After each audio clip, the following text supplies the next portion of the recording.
Hello everybody and welcome back to Red Eagle Politics. Make sure you guys like this video down below and subscribe to the channel if you are new.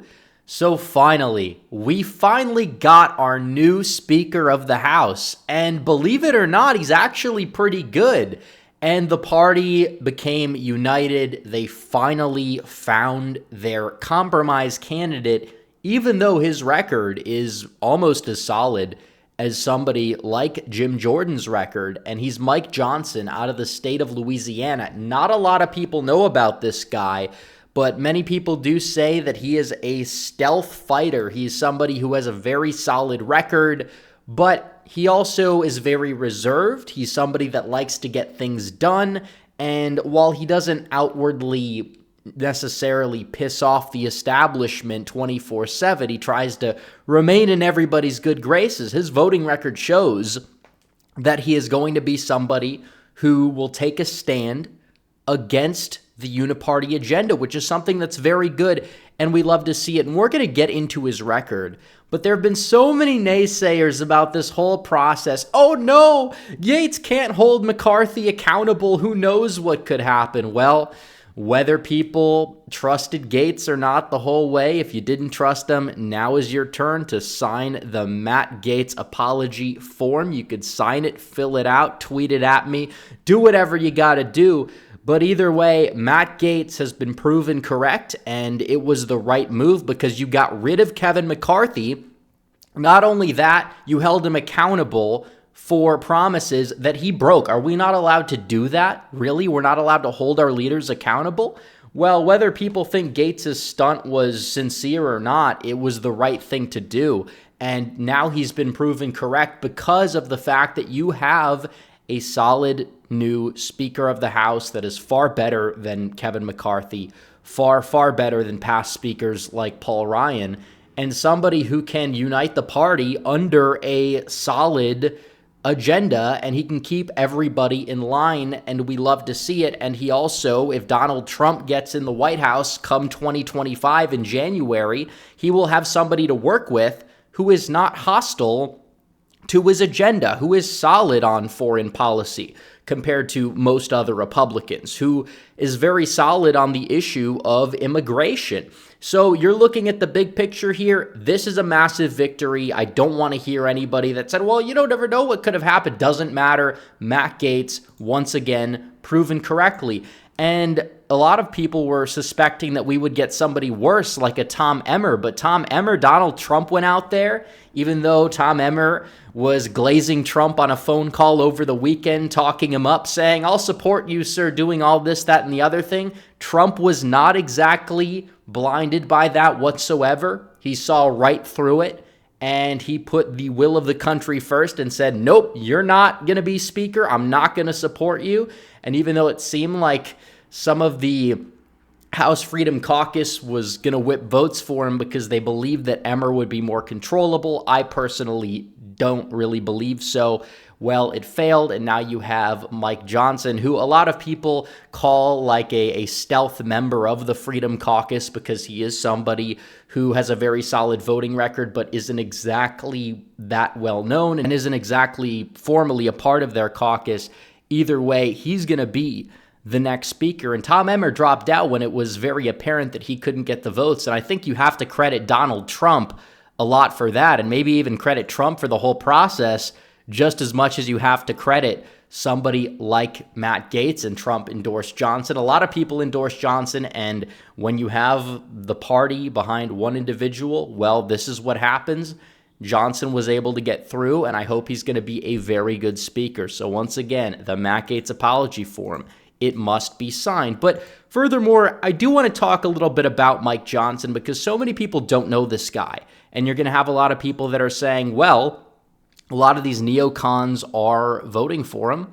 And part of unity, while it's a good thing because we're able to get things done, is it always a good thing because the things you get done aren't always that good with these neocons in the mix? Well, first of all, a lot of neocons that are not exactly in Congress, for one, are attacking Mike Johnson. You see Adam Kinzinger, he's attacking Mike Johnson. You're seeing Mitt Romney today attacking Mike Johnson. A lot of people are attacking him, But you could say, why are these people voting for him if he's solid? I personally think that they understand that the process would just be dragged on for quite some time. And on top of that, Johnson is somebody who's not outwardly offensive, even if his voting record is to these people, in terms of the fact that they wouldn't necessarily be as attacked for this during campaign season. And on top of that, you also have the prospect that if this was going to drag on for quite some time, a lot of people would sour on these neocons. They would primary them out. They'd be more likely to do so at that point. And on top of that, they would fear for losing their seats overall because of this whole process, which I don't think it would really be that front and center next year. But if it got dragged on to that point, it possibly would be. I don't know why exactly. I think that people have the right to be a little skeptical of everybody, and I think that Johnson should be held accountable. But on top of that, his record does show that he's very solid.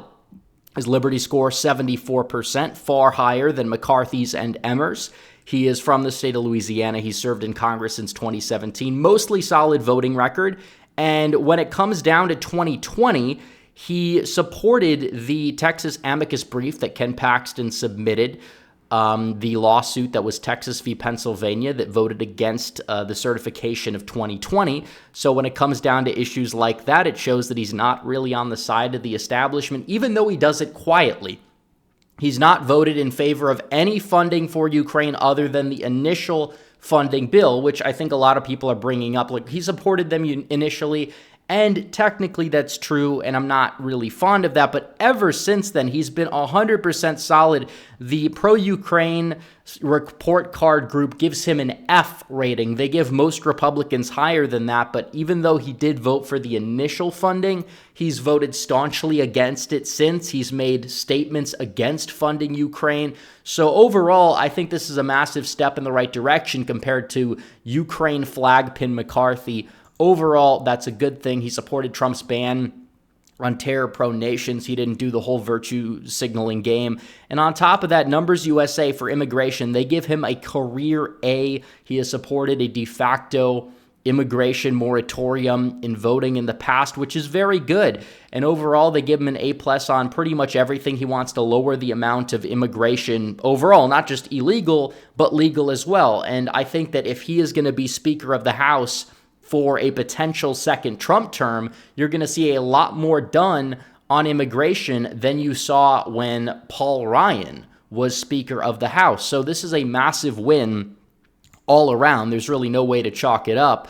And on top of that, he served as a member of Trump's legal defense team during both the 2019 and 2020, which I believe would technically be 2021 Senate impeachment trials. So he's never really wavered on the Donald Trump issue. He's not somebody that's going to stab him in the back. On top of that, he's extremely conservative on social issues.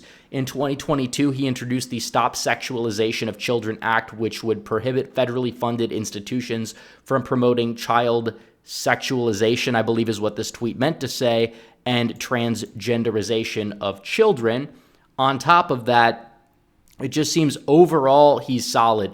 Now, when it comes down to it, I think that this is a massive net victory, and Johnson is somebody that does get along with everybody in Congress, it seems, but if he's able to use that to our advantage, and he's able to go out there and potentially whip some votes for some things that we ordinarily wouldn't have gotten, I think it's a huge victory that he does become Speaker and gets along with everybody to the point where he can unite the caucus and potentially unite them behind an agenda that would be very solid. And he could do a lot of good when it comes down to helping a future President Trump in 2025, when you talk about how much of his agenda is able to get passed, because you see so many rhinos in Congress. You see so many weak globalists, people that are a part of the Uniparty that stab the Trump, America First, MAGA agenda in the back. Johnson's not somebody that really does it. He is quiet. He gets along with people, but he's solid. Overall, his voting record on the issues that matter, I'd say it's like 95% overall solid. And we actually have a speaker that will work in favor of the American people for once. Now, like I said, things change, and we will need to hold him accountable if He does not really lead the way that he's led up to this point in Congress. But from what we're seeing, I think that this so-called compromise pick is a win. And he got the votes. He got to 220. You only need 218, assuming every single member of Congress votes. And this is a victory overall. So Matt Gaetz, you did a good job. Donald Trump getting Emmer out of the way. That was a massive victory because now we have a speaker that is probably the best Republican speaker of our lifetimes by far already. And we'll see what happens in terms of the rest of this Congress. We'll see how his tenure looks. But as of right now, big victory for the Republican Party, victory for the American people, and a big victory for Donald Trump because now he has a speaker that supports his agenda fully. And on top of that, you're talking about the build up to 2024, possibly January 2025 if he wins the election next year. Now you have somebody leading Republicans in Congress that is very solid and potentially can do his best to go out there and deliver victories for Trump's second term. Now, the big question is, what do we do with McConnell? The Senate's still a big problem. I know it. Hopefully, we can gain enough Senate seats to have a rhino-proof majority and then do what we can do to remove him from Senate leadership if possible. So we'll see what happens on that front. But anyways, guys, thanks for watching this video. Like this video down below, comment down below, subscribe to the channel, hit the bell for notifications so you never miss another video. Follow me on social media. The links are all in the description down below. I'll see you guys in the next one. Red Eagle, out.